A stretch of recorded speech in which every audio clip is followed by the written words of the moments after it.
Welcome back to school, parents and students. I hope that you all enjoyed your extended summer break and are ready to take on the sixth grade.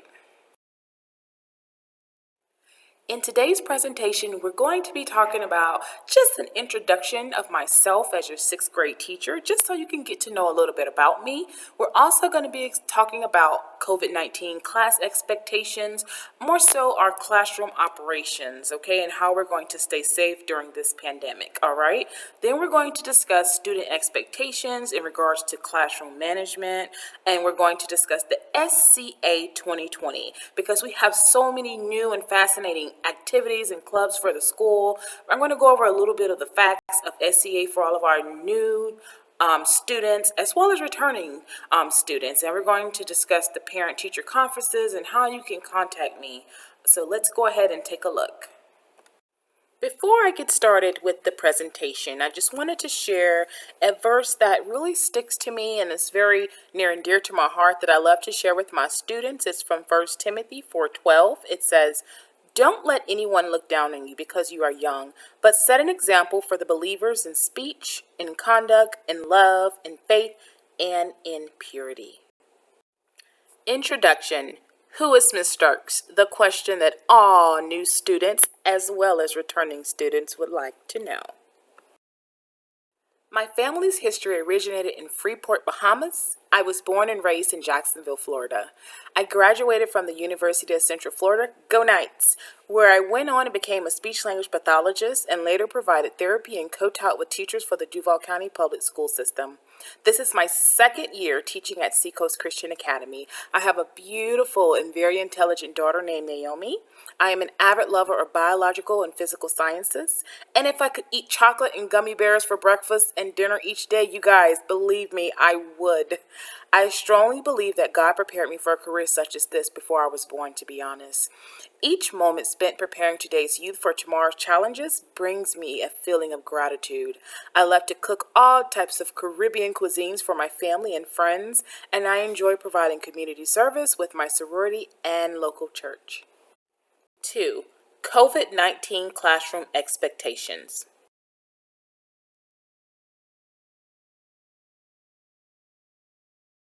As a parent and student living in today's pandemic, I know there may be hundreds of questions lingering within your subconscious asking, will my child be safe and protected while at school? Or are they keeping their desks and hands sanitized? Well, I am here to ensure you of our sixth grade COVID-19 classroom expectations. Let's take a look.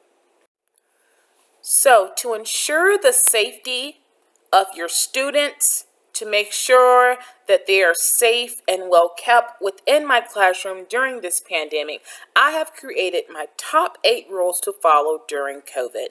So this is staying safe in the classroom. Number 1, students are to wear masks at all times, in as well as out of the classroom. To eliminate the spread of germs, water bottles are required to be brought to school as opposed to students using the school's water fountain. Due to COVID-19, students will not be allowed to exchange goods such as foods, drinks, classroom materials, or personal items from home. So I'm sorry, you guys, there won't be any classroom parties this year.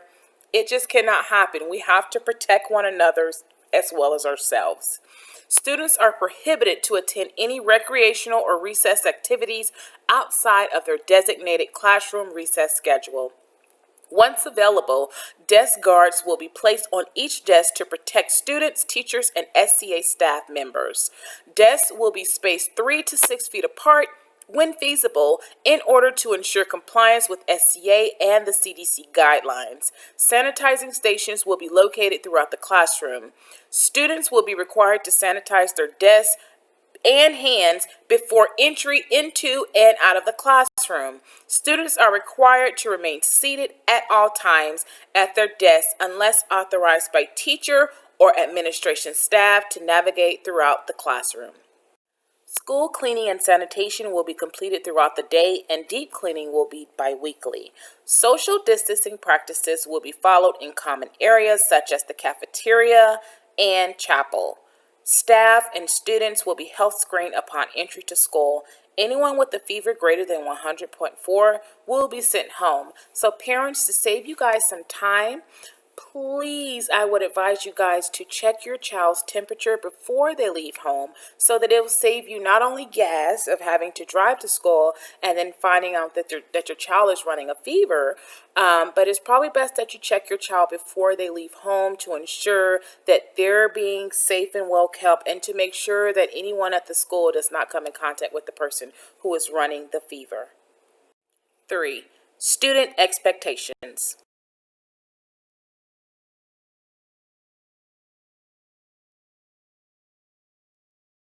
Keys to success in this class. The students that usually perform well in my class share the following traits. They come to class prepared, they follow directions, they participate in classroom and or online instruction, they turn in all work on time, take good notes and study, and they follow classroom and school rules. Homework policy. So you guys, these are the 6 main things that I look for when it comes to homework. Homework. I stress this because homework will be very important, very paramount in your success within this class, okay? So number 1, homework will be assigned to reinforce classroom instruction. Homework will be posted on a daily basis in the classroom and on our Google Classroom's website. Homework is due the next school day unless otherwise noted. When homework is turned in late without a parent's note, the highest a student can earn is a 70%. If a homework assignment is incomplete or missing, a warning will be sent home to notify the parent or guardian and will need to be returned the next day with the parent or guardian's signature. If there is an emergency or other reason for your child to have an extension, please send a note to school with the parent or guardian's signature to avoid a failing grade. It is the student's responsibility to keep track of and turn in their homework each and every day. You guys, we are 6th grade now. So it's not the teacher's responsibility to tell you each and every day what's due. It is your responsibility when you receive your weekly newsletter and when it's written on the board, when I post it on our Google Classroom page, it is your responsibility to keep track of what you need to do, what needs to be turned in. It's nobody's responsibility but your own, you guys. We have to learn to take accountability this year. You guys are getting older, and I strongly believe that you guys are going to do a fantastic job at completing this task. I know a lot of my returning students, they're accustomed to our weekly independent reading logs or the monthly reading logs. Well, look no further, you guys. Now in 6th grade, we just have to throw that out of the window. Now, every quarter, what I did was I created a chart so that you guys can see that next year from the 1st quarter all the way to the 4th quarter, we'll have 2 awesome assignments for independent reading. So there are no more logs of independent reading for 6th grade. If you guys can just take a look at each quarter and you'll see exactly how the projects will be due. It's very cool, you guys. You guys are going to really enjoy this, especially for my students who love to read, my bookworms out there. You guys will really enjoy this because you're going to get a chance to showcase not only the material that we're reading in class, but if you have a personal book of your own that you would like to share with the class. So I hope you guys enjoy 6th grade. I hope you guys enjoy the reading section of our class. It's going to be amazing, you guys, and I cannot wait to share this with you all once school starts. 4. SCA 2020.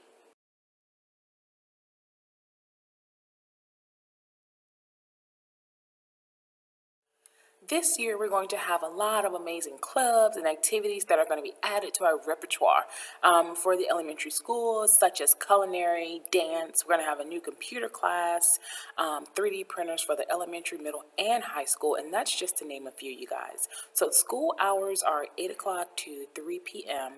After school tutoring is to be discussed due to COVID.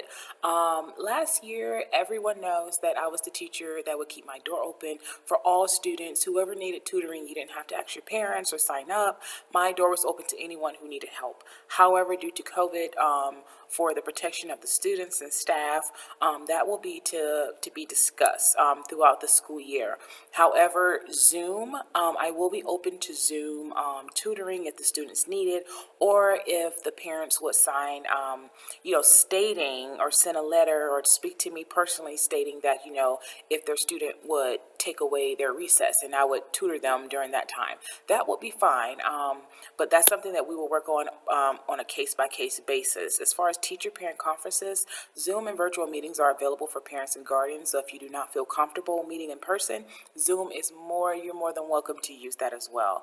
In order to set up a parent-teacher conference, please email or dojo me to receive conference date and time availability, just to make sure that the time and date that you choose, another parent has not chosen. 5. Contact information.